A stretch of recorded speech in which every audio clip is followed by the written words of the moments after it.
Oh man, down to the wire today.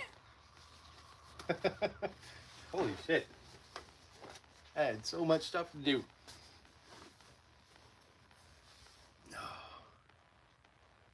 Oh shit. Hang on, you guys. I've got a project over here that I'm working on and something is coming undone. Give me 1 second. Shit.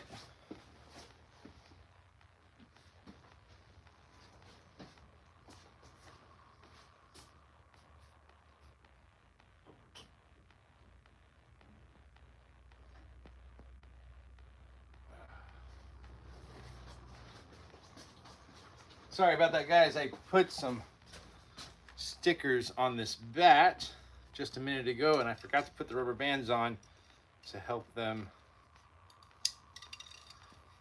stay put.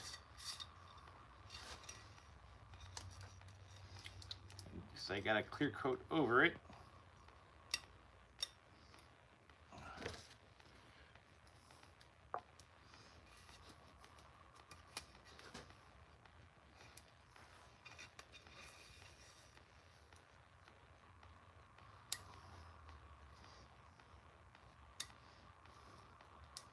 All right, there we go.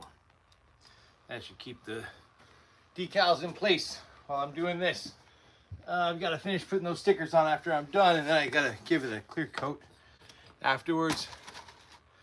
All right, I need to dry my hand or wash my hands, clean my hands, whatever.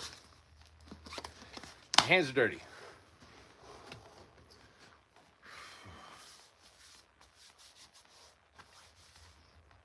That's the Kuromi themed barbed wire bat that I'm working on for a friend of my niece for a custom order.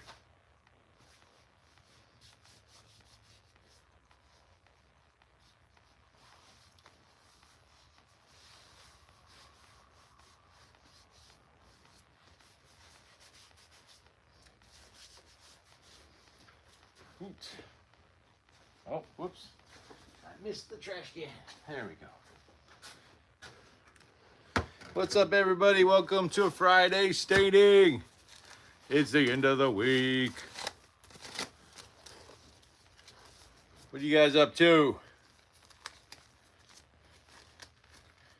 Got so much stuff to do, you guys. I got 3 hickory pocket Iwara. I got a couple more limited edition stakes. I got this really cool one-of-a-kind rosewood that I'm doing.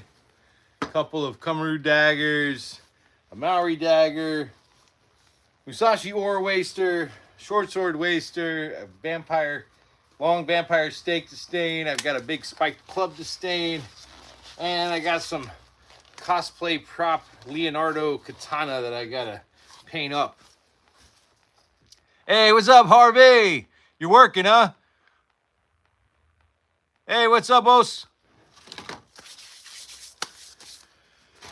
Oh, good gracious. I got here down to the wire today. I got off a little later from work than I thought, so I had to kind of rush to do a bunch of stuff before my live stream. Almost didn't make it. So we got some, these are American Hickory Pocket Iwara. We're going to do the rosewood. Then we'll do the wasters and bokken. Then we'll move on to the stakes and daggers. Holy shit, you guys. Too much stuff.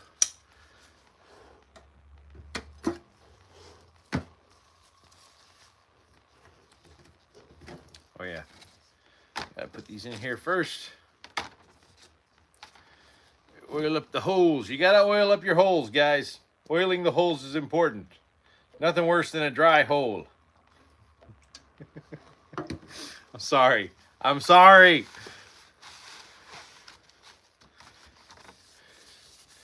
When you're a woodworker, you cannot help it.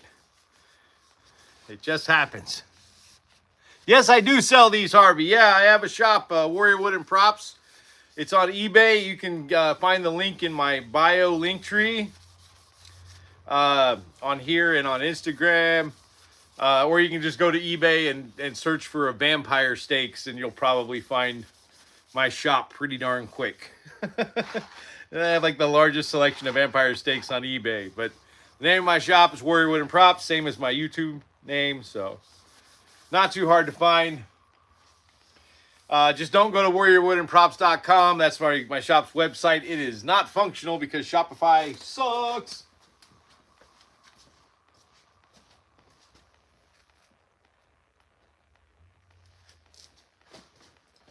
But yeah, I sell everything that you see on my live streams and on my videos. I sell. A dry hole does suck, Harvey. Yeah, you don't want a dry hole. You gotta oil that hole, man. Otherwise, the tongue oil doesn't. The tongue doesn't penetrate. The tongue doesn't penetrate deep enough if you don't oil the hole. God damn it. It's tongue oil. Tongue oil. So yeah. God damn it. I can't help it. I'm sorry.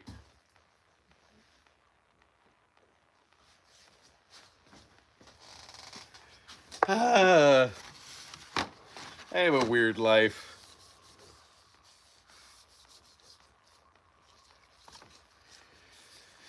Oh, what's everybody up to this Friday? Ready for the weekend, huh? No, I am. All right.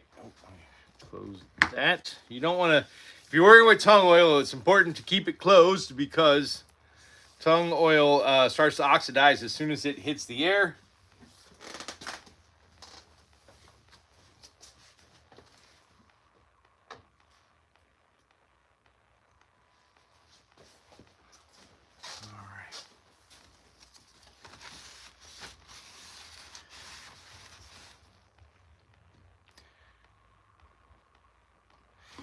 Yeah, you know, like as far as woodworking goes, my niche tends to be mostly practice weapons, weird stuff. I do vampire stakes, I do cosplay props, I do all sorts of weird, like post-apocalyptic baseball bats. I do. I basically just make anything weird that I can make out of wood, plastic, or foam. I make it. And this is, speaking of weird shit, this is a piece of rosewood that I had. I couldn't really use it for much else because it had a minor crack in it. But it looks really nice as a vampire stake. So I made a stake. This is probably going to be a one-shot because there's no way I could do this. Recreate this, obviously. It's a one-of-a-kind stake. I don't do one-of-a-kinds very often, so I do limited editions once a year, one-of-a-kinds. I only do them when I have the opportunity, when I have a really nice piece of wood that really doesn't work as anything else. That's very rare, but this turned out to be one of those times. But yeah, that's going to be freaking sweet. And all of my one-of-a-kind and limited edition stakes come with certificates of authenticity, so you know when they were made and by who.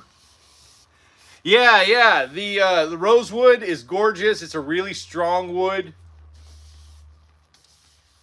All right, let me put this bad boy up.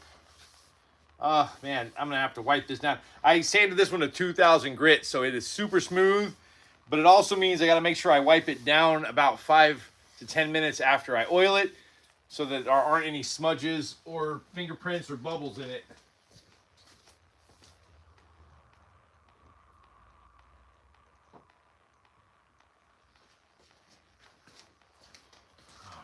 Whew. Hey, what's up, Robo? And then this week I tried to make a long coppice waster, but I was not able to get the blade shaped out. The wood grain just wasn't configured right for it. So instead, I made a short sword waster. I forget what this style of sword is called. It does have a proper name. It's just my brain is not braining right now. I'm sure by the time I list it, I will remember what the name of the sword is, or I'll just have to Google it. One of those two. This is white ash. I don't have a lot of pieces of white ash left. I was able to get some last year after a storm. A vendor that I know, they had a tree come down and were able to harvest white ash. I try not to buy ash unless it's been ethically harvested, because it's a very endangered wood right now due to the emerald ash borer. It's an invasive species that is really messing up the ash forests in the U.S. and in Canada. At this point, it's starting to hit in Canada. So be very mindful of who you buy ash wood from, because if they're selling it in large quantities, chances are they're doing it at a tree farm, or they're doing it illegally. So, or they're just ignoring the fact that it's an endangered wood. All right, let me put this one up.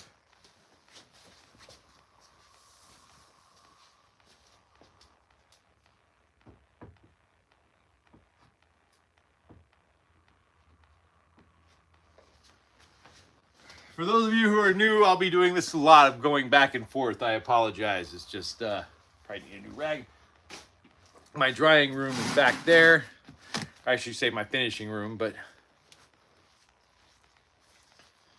all right, now we're gonna do.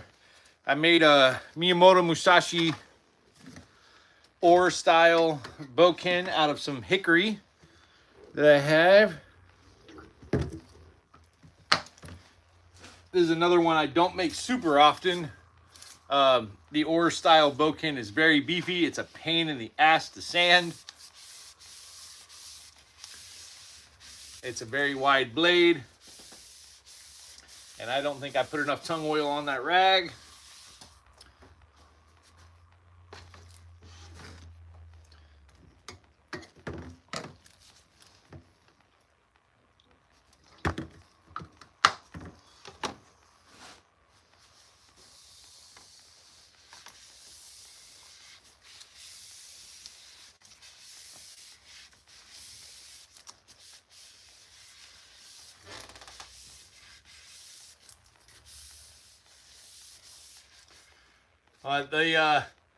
The story on these kinds of bokken, Miyamoto Musashi was a very well-known, fairly famous swordsman in Japan.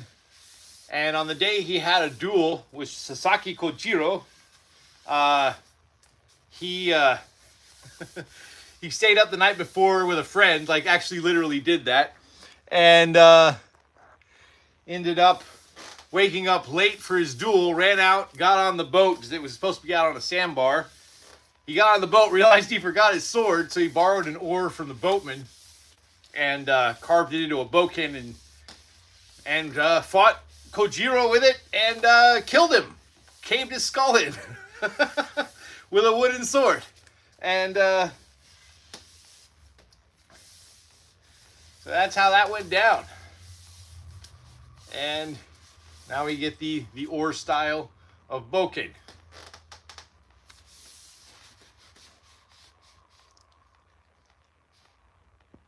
No apologies, my channel. No, not really. I mean, I don't know. Should I be apologizing? No apologies.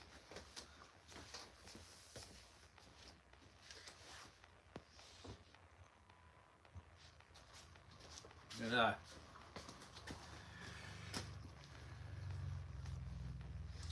I guess I can probably get these Maori daggers. I keep selling out of these Tongan Maori daggers, which is weird. I don't make them very often because I didn't really think there was much of a market for them. But for some reason, they keep selling out. Every time I make one, I only make them when I have a cutoff that works for them, because they're not super thick. And I make them out of strong wood because the blade geometry kind of requires a really strong wood, because it's a leaf blade kind of a thing. And there's no hard edges on it. It's just very, very smooth and tapered, and that really only works if you're using something like Ipe or Osage or Kumaru, something very, very hard closed cell. This one's Ipe. All right, let me get that put away.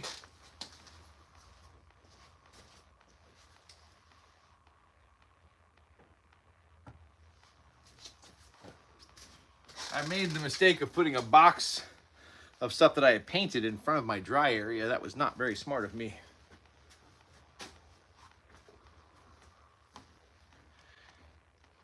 Hey, what's up, Damani?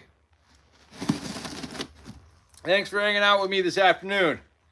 So these next ones, these every year I make a limited edition stake.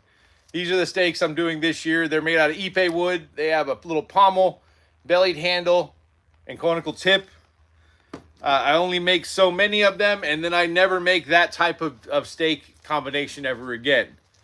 This year I'll probably make somewhere between 10 to 15 of them.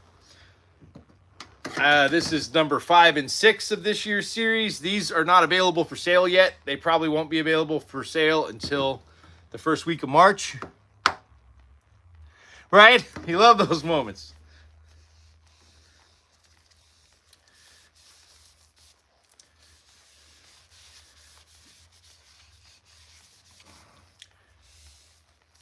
These are pretty nice. They're going to be awesome.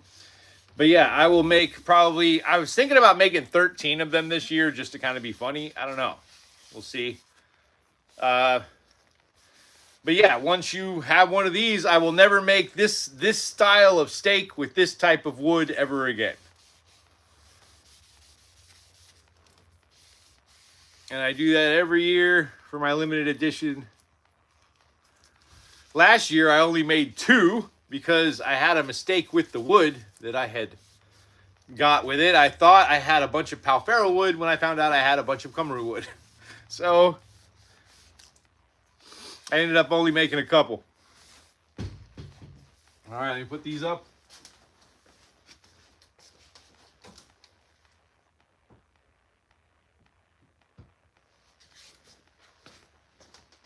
All right.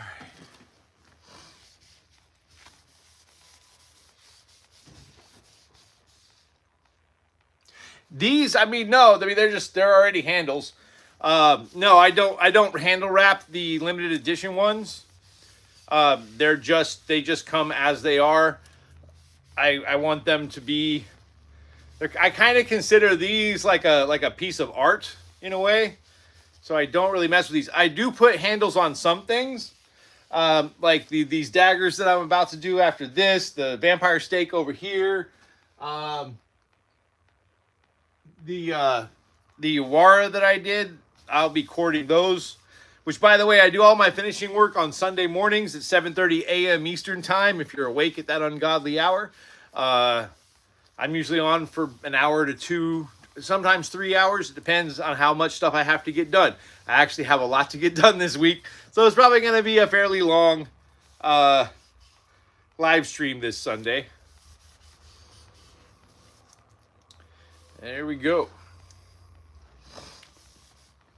Which, by the way, ipe, all of my ipe wood that I make for these year's stakes was made from reclaimed wood. It's not freshly harvested wood. Like I said, most of my wood I try very hard to ethically harvest and not use new lumber, especially when it's exotic woods or endangered woods. All right, let me put this one up.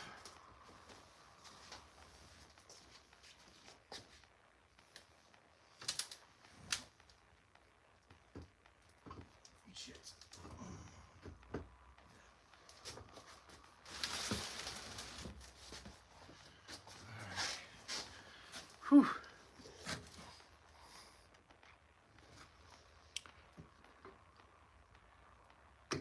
Vampire stick made from silver. That would be cool.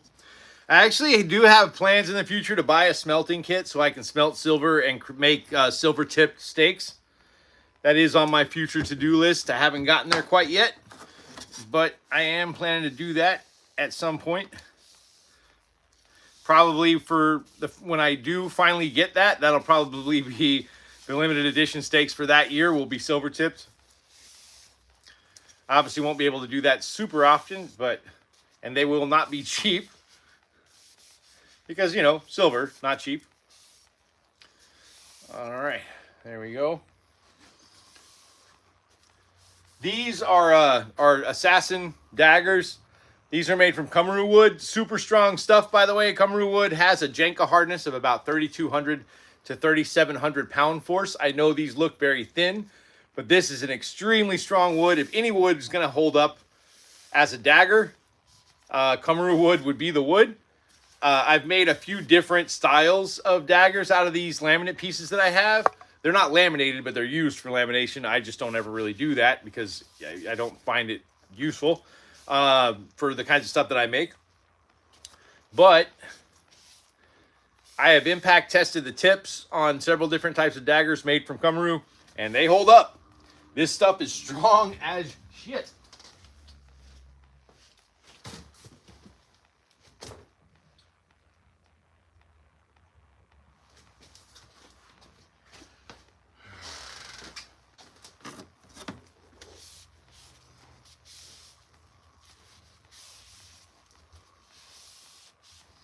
But I've made regular double-edged daggers out of this stuff. I've made a Tonto style set of daggers.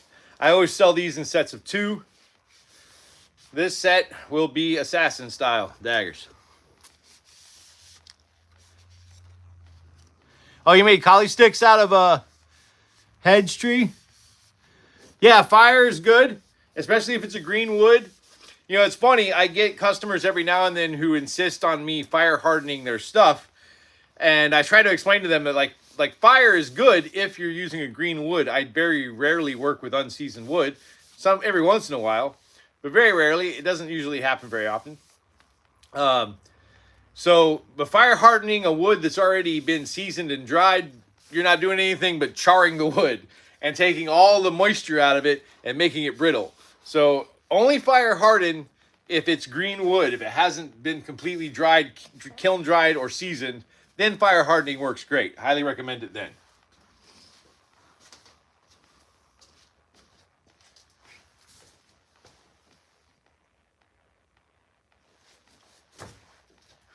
All right. Okay, I think that's all the tung oil projects. Let me switch over here to stain.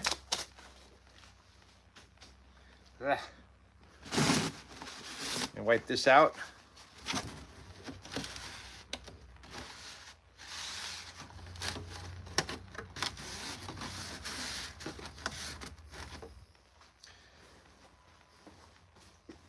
And I know what you guys are probably thinking. Is that a takeout container? Yes, it is a takeout container.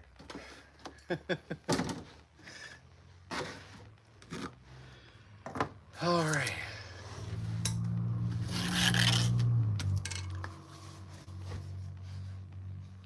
Yeah, green wood. Yeah, in that case, yeah, absolutely. You should use fire on that. I gotta dry my hands off here. My hands are sweaty from being in those gloves.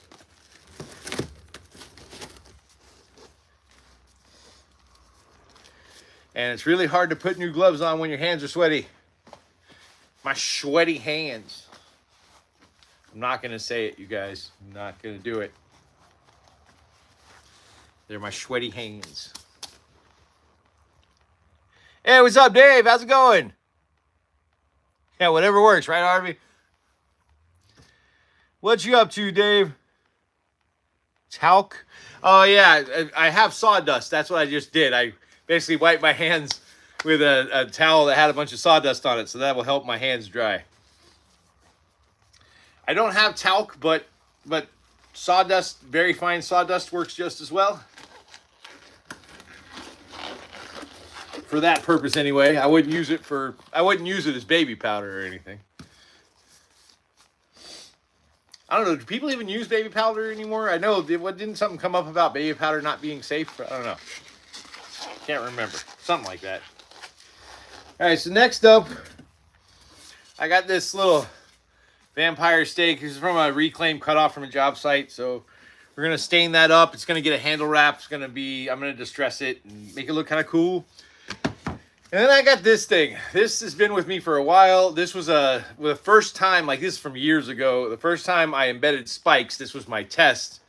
And I made quite a mess with the epoxy. I've done my best to clean that up, but you can still see some epoxy there. I'm not sure if the stain is going to take because that epoxy will not come off. So I may wait on this one. I'll decide after I do this.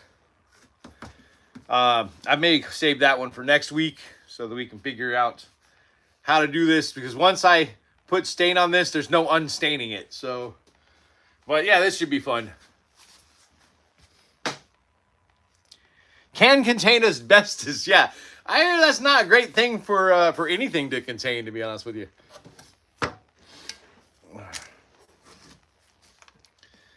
All right. Pro tip, always stir your stain and your paint, whatever you're working with, it will separate.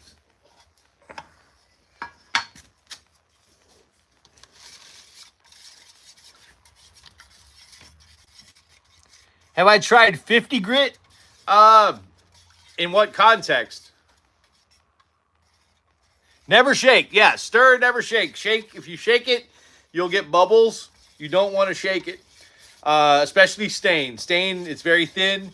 It's very easy to get bubbles in it. You end up with kind of a frothy, and then if it dries that way, you get these weird little circles from where the bubbles popped. Yeah. Oh, my can openers are on my keychain in the other room. There, David. So sorry, man. Also, I don't remember saying I was a pro. Yeah. Or stirred, not shaken. But no, I actually have a can opener. It's just sitting on my keychain in the other room, and I didn't want to run over there to get it. Oh, to get the glue off. Yeah. I've used several different grits. Was able to get most of it off. The problem with the part in between the spikes, the epoxy's gotten down like into the wood itself, so I don't want to sand down too deep into it, and otherwise I'll end up with a weird indent. So I'm just thinking it out. I'm sure I can get it figured out. Hey, what's up, Oscar?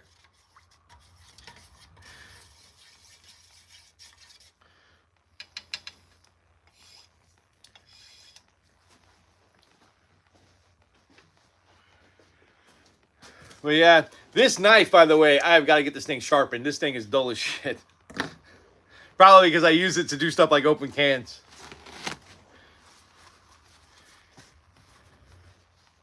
And also a few weeks ago, I may or may not have used it to scrape dried wood filler off of a door. So, because I forgot to bring a razor scraper.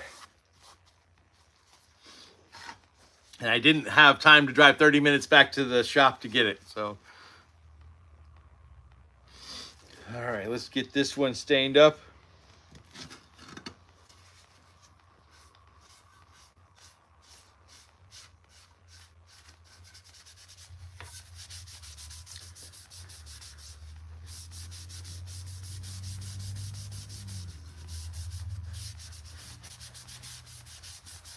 And by the way, David, I am not a pro, my guy. I'm literally one dude in a shop with a belt sander and a dream. I'm just figuring this shit out like everybody else.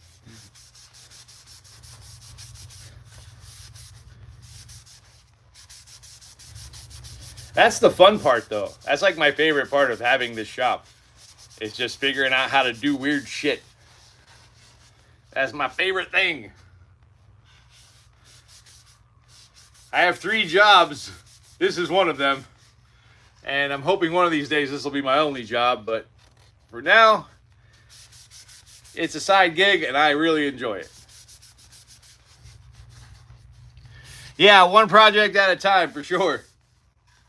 One project at a time.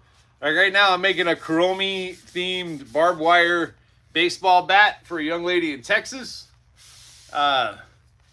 I'm working on a pair of Leonardo cosplay convention safe Leonardo Ninja Turtle katana. I'm working on a war club for another guy. I've got a lot of custom orders in progress right now.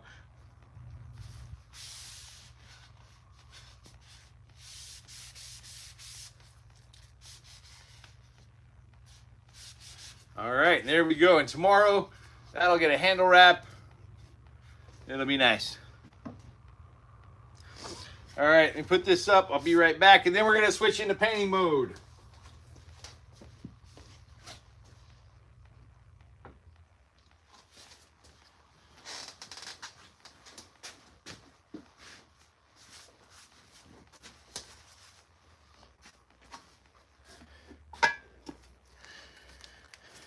All right, there we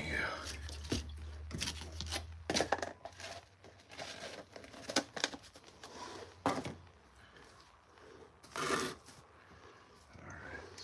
these over here.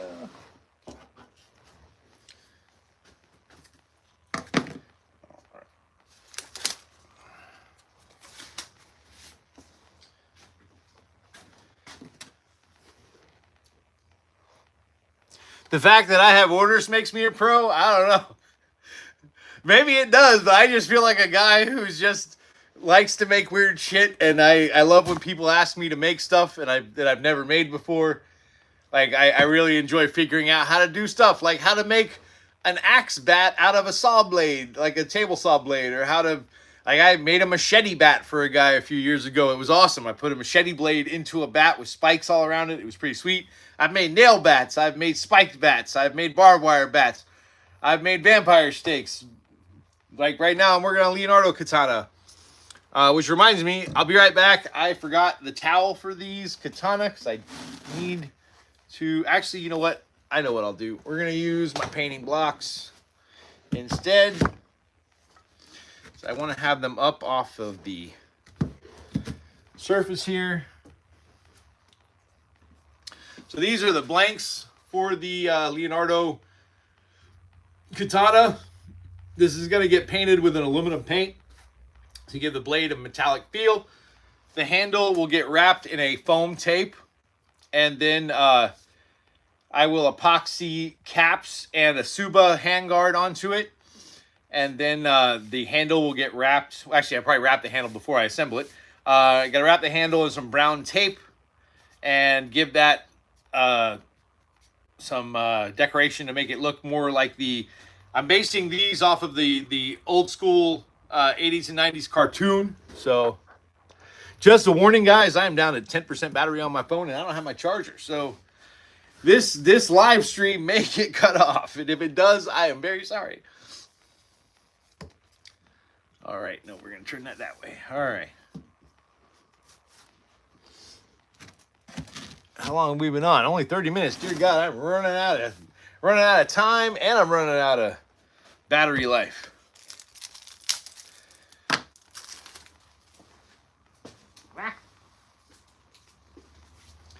Hands look fairly clean. Nope, I'm gonna do that.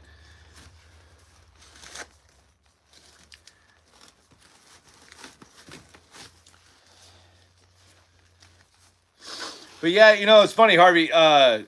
When I started the shop about almost 4 years ago, and originally it happened after Hurricane Ian. I live in Florida, and we had a hurricane that brought down a lot of trees, and I ended up in rescue mode for like 2 weeks. I was out there with an axe and a chainsaw, helping my neighbors and people in my neighborhood and community because there were so many trees down. We had people trapped in their homes. And I was literally just going door to door, removing trees off of people's roofs and away from their doorways and helping to clear the roads so people could get in and out. And I ended up with a lot of wood. And I used to woodwork. I used to do the same thing when I was in college. I had kind of given it up. And I thought, you know what? I will just make a few things. And here we are like almost 4 years later. And I am... I did not mean for this to turn into a shop or into a job, but it did. And I love it. It's a good time. All right. This aluminum paint separates really badly, unfortunately. So it takes a little while to get it reintegrated.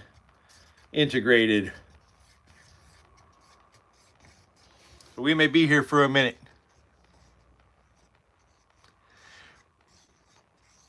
Yeah, you know, that's the thing. Like, I grew up with the old school cartoons, and I actually read the Eastman and Laird graphic novels and comic books before it became a cartoon. I was probably about 11 years old. My family, we were living in Southern California at the time. We were living in Torrance, California. And that was when I first really got into comic books. And we're at this comic book shop one day, and I see... An issue of Eastman and Laird's Teenage Mutant Ninja Turtles. That's the red band kind, where they all have red bands. And on the cover, it was Raphael, and he was kind of like in this like crouched, like jump, like pouncing position with both of his side pointed down, and had a little word bubble over his head that says, "We're gonna kick your butt." And I was like, that is the most badass thing I've ever seen, and I bought it. I bought that comic and started reading Eastman and Laird. Probably not a good idea to be reading that at 11 years old. My mother eventually got a hold of one of my comics and started reading it, and that was the end of that. So you'll imagine my surprise when a couple years later, the Ninja around actually probably not even a year later, the Ninja Turtle cartoon came out, and it was for children. And they had changed everything. I was super excited for it. Then they changed it, but it was, for what it was good.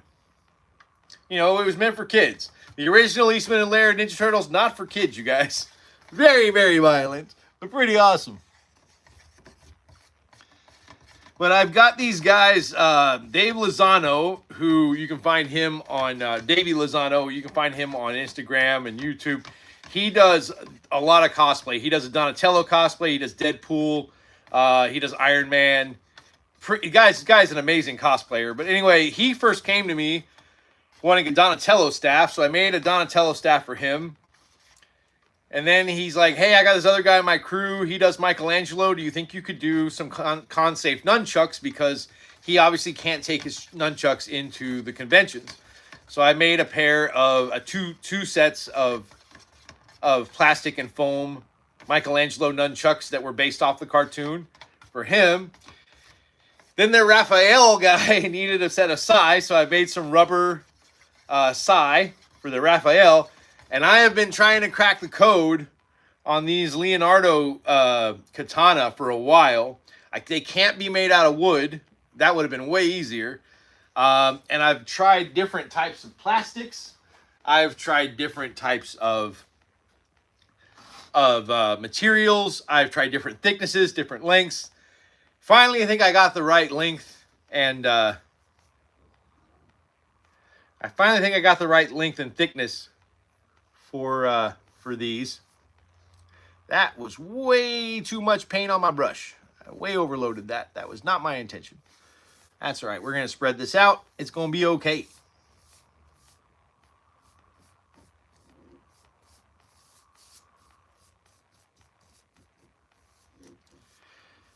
And this is just the top coat, so really all that matters is that I get the paint on the surface.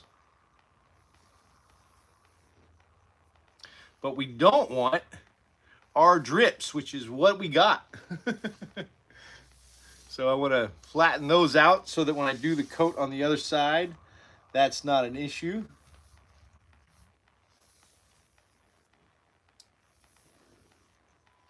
The other thing I just did was paint over my marker for where the handle goes. So that will probably need to be measured out before.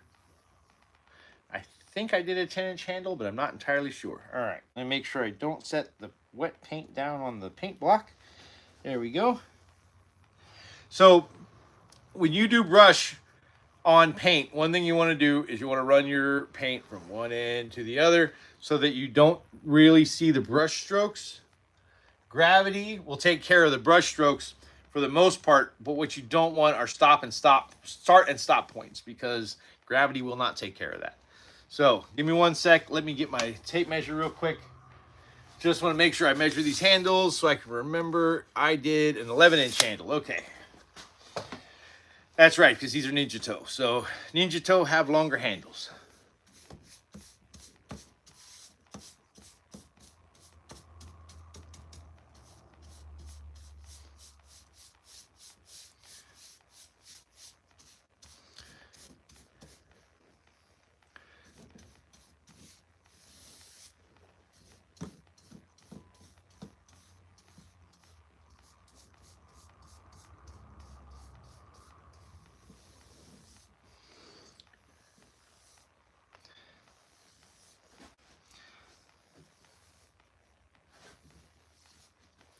I'm going to have to draw this stuff out a lot more. On this one, I way overloaded my brush. But that's all right. When you overload your brush, you got two choices. You can draw it out until it gets to the thickness you want, or you can wipe it all off very quickly and start over. But I think I got time to draw this out. The handle's not a big deal. There we go. Now I've got it drawn out where I want it.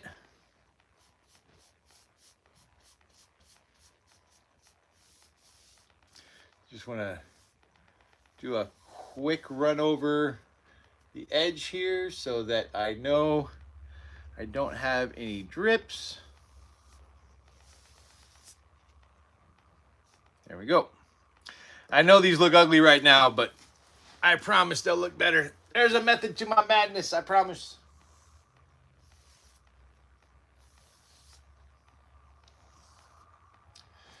But yeah. So eventually the whole thing will look like that. So this still needs to be drawn out a little bit. Ah, stupid chip brush. These chip brushes are super cheap. I use these because I can just toss them. They are very inexpensive brushes, but sometimes they shed, and that is no fun. It's no bueno. No bueno. All right, there we go.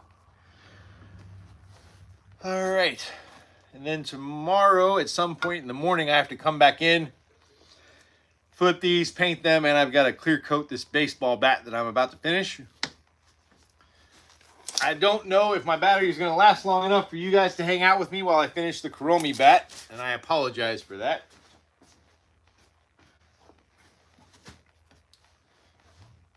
Oh. Let's see, how much battery life have I got left? I got 5% battery life. Yeah, sandpaper also works. Yeah, I'm a big fan of 80s movies, my guy. Like, on my Instagram page, which, by the way, if you want to find me, I am NATRBROWN37. Pretty much you can find me everywhere. NatRBrown37. That's my Gmail address. That is my handle on Instagram. You can pretty much find me that way. On YouTube and TikTok, I'm Warrior Wooden Props. Not hard to find me at all. But I do reviews of bad movies. I really enjoy, my favorite period of bad cinema is the 80s. The 80s, we made some of the best shitty movies. I mean, holy crap, man. Some of the best shitty movies in the world were made in the 80s.